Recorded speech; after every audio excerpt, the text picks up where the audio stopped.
Louisa was Frank's first girlfriend and the only woman he had ever known. Married for almost 15 years, they had overcome many obstacles, including infertility, through prayer and faith in God. But when Louisa is diagnosed with breast cancer and eventually dies, would this be the test that will shake Frank's faith forever? Welcome to Just Ordinary People TV. I'm Dr. Leslie Nkansabewa, and this is the story of Louisa and Frank Usher. I heard the sound. I didn't know what it was. I called the nurses, and when they came, they said, well, that was it. So she passed right before my eyes. Everyone's life tells a story. These are the stories of ordinary people.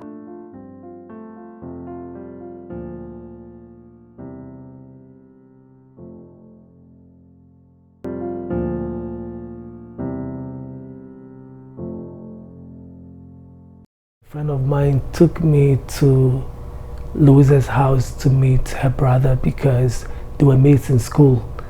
And when we got there, they had a ping pong, so we played the table tennis there.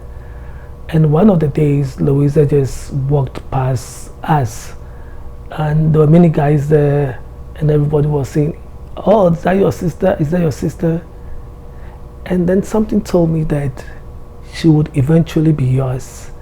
As to whether it was from God, I don't know, but I clearly remember it. And we used to have prayer meetings. There were three of us, three guys who used to attend the meeting, and because Louisa and all of us lived in the neighborhood, after that we would accompany her to her house. But as we walked, it became clear that the two of us kept talking more than the others. We always isolate ourselves and we would talk. Then after a while she told us that she'll be going to London to do her first degree. And all of us were surprised because we thought we all go to college in Ghana. But she said, oh, she'll just come back shortly. She stayed in London for about 3 months and moved to America. And I believe it was during that time that we really got close. Louisa had many qualities which I admire. She was not self-seeking, really down to earth. She liked having vacation, having fun. She also had a strong faith in God, and if not, she wouldn't have lived that long. Yeah. So when I finished college, it was obvious I wanted to come to the US and join her, and luckily I applied to some couple of schools and I got assistantship and came over here. And so before coming, we thought that we had to just get married because I come from a very strong Christian background and I didn't want to get myself into anything, and she was my first girlfriend, the first person I've ever known. So what we did a traditional marriage in Ghana, and then I joined her in the US. At the time, I think after a year or so, she really wanted to have a baby, and by God's grace she conceived. And so I think maybe around the third month we went to do the ultrasound, and just as they were carrying, there was shock all over the face of the woman who was doing it, and at the time we didn't know why, only to tell us that she couldn't feel the baby moving. And so we were surprised because she had tested positive. Her doctor had confirmed everything. She showed all the signs, but then the baby was dead. And so we kept praying. Then I believe a year after, she conceived again. And one of the days the doctor said that no, we have to take the baby out because you are highly infected and you may lose your life. And the wizard said no, she would rather die with the baby. And so we prayed. She had men of God helping her. Then one night she had a dream that she was under a shower and then they were washing her. So the morning when the doctor came, the doctors were surprised that, oh, now we see water around the baby and the infection has gone down. So we're extremely happy, and I believe that was a miracle. And I believe when she was around 23 weeks or so, I'd returned from work and she asked me to buy her something from McDonald's. And at the time my sister had visited. So I'd barely moved when I heard this noise, Kojo, Kojo, Kojo. I said, what? He said, oh, I should rush and come because Mami's water had broken. That's Louisa's name. And then we rushed, we called 911 and they took her to the Alexandra Hospital. She was there, and I believe 26 weeks they said no, they had to take the baby out. So our first child, Jordan, was born. They said that she would not be able to see properly. They said so many things, but with a lot of prayers, eventually God healed her and everything went on well. Our first child, Jordan, as a result of what she went through, had all kinds of complications, health issues. There were many times that she would have to go to the Fairfax Hospital, and we had to spend days with her. She could never go to school a semester without any issue. I thought that while you have one child, that was okay, but she was determined that we had other kids as well. And then, God being gracious, she conceived again. And this time, there was no complication, and that was Samara. Then finally, when none of us expected, she conceived again. Kezia, that's the last child, was born. Now, during the birth, they were giving her this epidural, and for some reason, they could not poke her. So after she was in so much pain, but we didn't make anything out of it. We thought that was normal.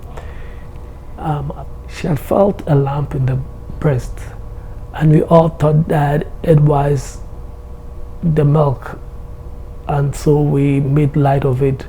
So the day before we were supposed to visit our friend in Haymarket, she said that she was going to dash down to the doctor to check the results. And typically I wouldn't go with her, but that day I said, well, let's just go. So we got there. The doctor told us to sit and broke the news that what she saw when they did the biopsy, it was cancerous. And we were all shocked, and so she said that, well, we had to schedule an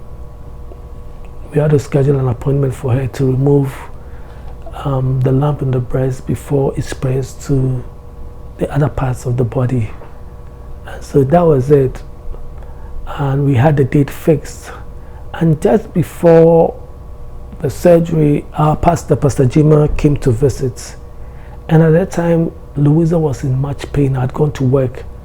And so he said, no, you're not going to have a surgery on this pain, so it'll better you go to the hospital to check.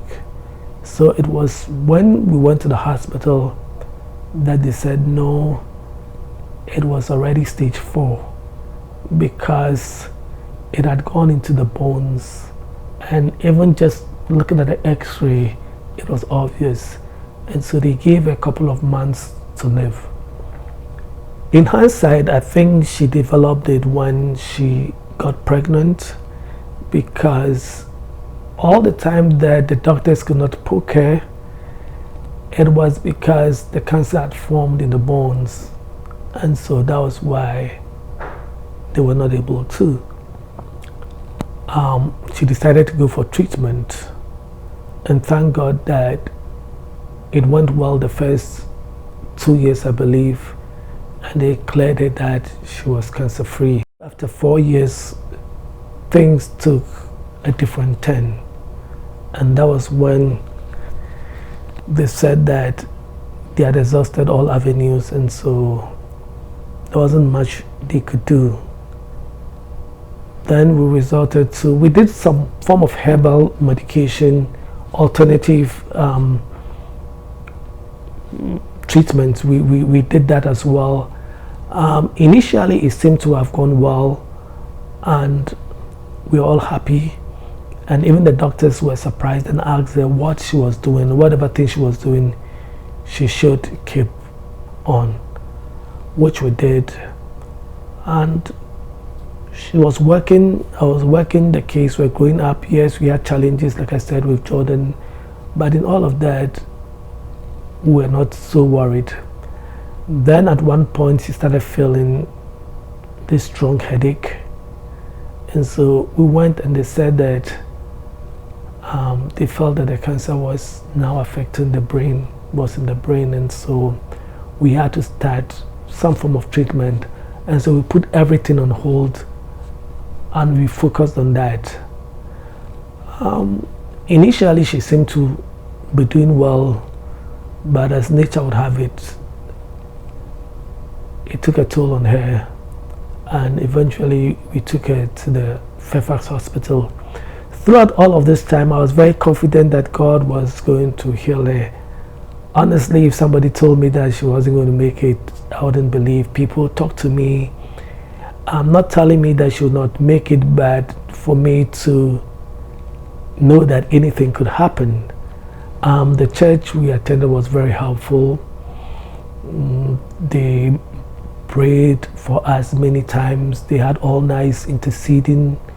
And I remember after Thanksgiving 2014, that the night after that was when, for some reason, they said that let all the kids come and see her, because when she went to the hospital, she didn't want the kids to come around because she felt that they would be scared. But then upon talking to our pastor, we decided to let all the kids visit her, not knowing that was the last time they were going to see her.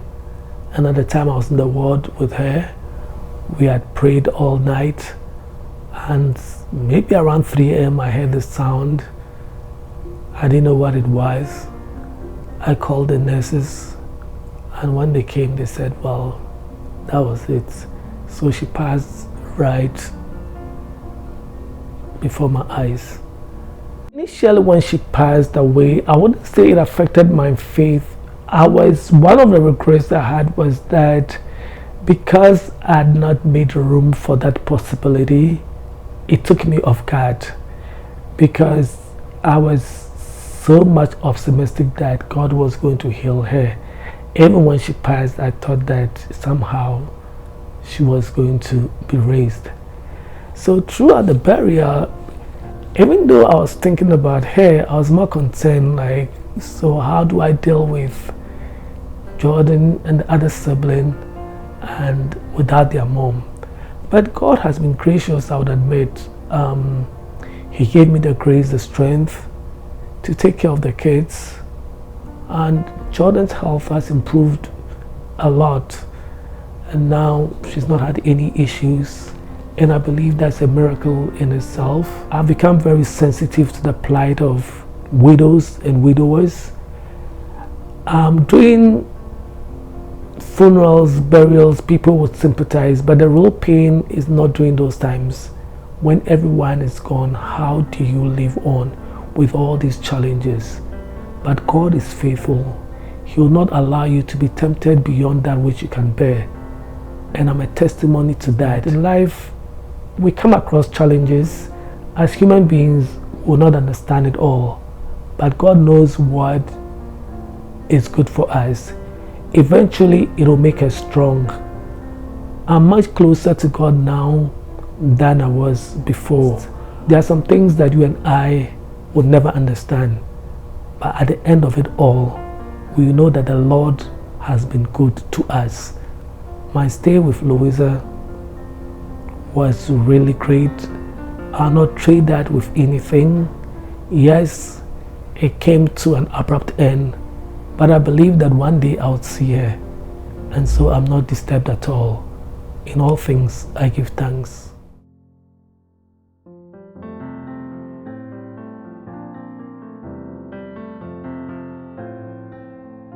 If you would like to share your story, please send us an email to justordinarypeopletv@gmail.com. Again, that's justordinarypeopletv@gmail.com.